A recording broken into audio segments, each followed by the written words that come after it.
This is the most perfect magic trick. A man covers his upper body with a white cloth, then he stomps the ground 4 times with his foot.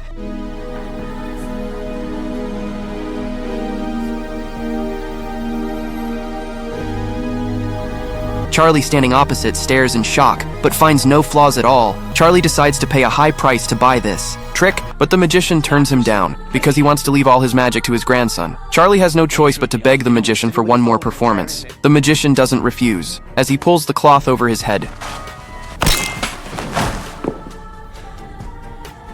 Charlie tries to figure out how the levitation works from his chair. At that moment, the magician suddenly stands up. The man immediately drops the chair and kills the magician ruthlessly. Then Charlie steals the magician's notebook. With its help, he becomes the famous magician. Known as Navi, one day, a reporter comes seeking fame, wanting to interview Navi. The reporter warmly shakes Navi's hand. Unexpectedly, Navi sees through the reporter's trick. Can I have my ring back, please? Hearing that the reporter feels slightly embarrassed and returns the ring to Navi's. Turns out he isn't just a reporter, but also a magic fan. Unfortunately, his tricks are nothing compared to Navi's. Even so, the reporter still isn't discouraged. He wants to perform mind reading in front of Navi. Navi doesn't refuse. The reporter asks Navi to write down a number on paper, reminding him not to let him see.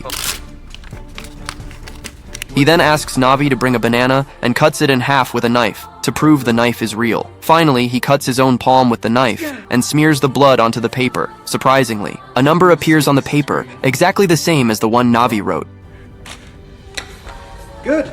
Navi chuckles lightly and tells the reporter to go wash his hands first, after the reporter washes and returns. Navi reveals the secret behind the trick. It turns out the pen used by Navi had a tracking chip, which could send movement data to a phone. The banana was simply used to sneak a peek at the number on the phone and secretly mark the paper. The knife was switched when he reached into his pocket, replacing the real knife with a fake one to cut the banana. Navi praises the reporter, saying he did an excellent job for a beginner. Then Navi asks the reporter who his magic mentor was. The reporter says he fell in love with magic because of his grandfather. Unfortunately, his grandfather suddenly disappeared, and no one taught him magic again. Hearing this, Navi freezes in place. He now knows exactly who the reporter is.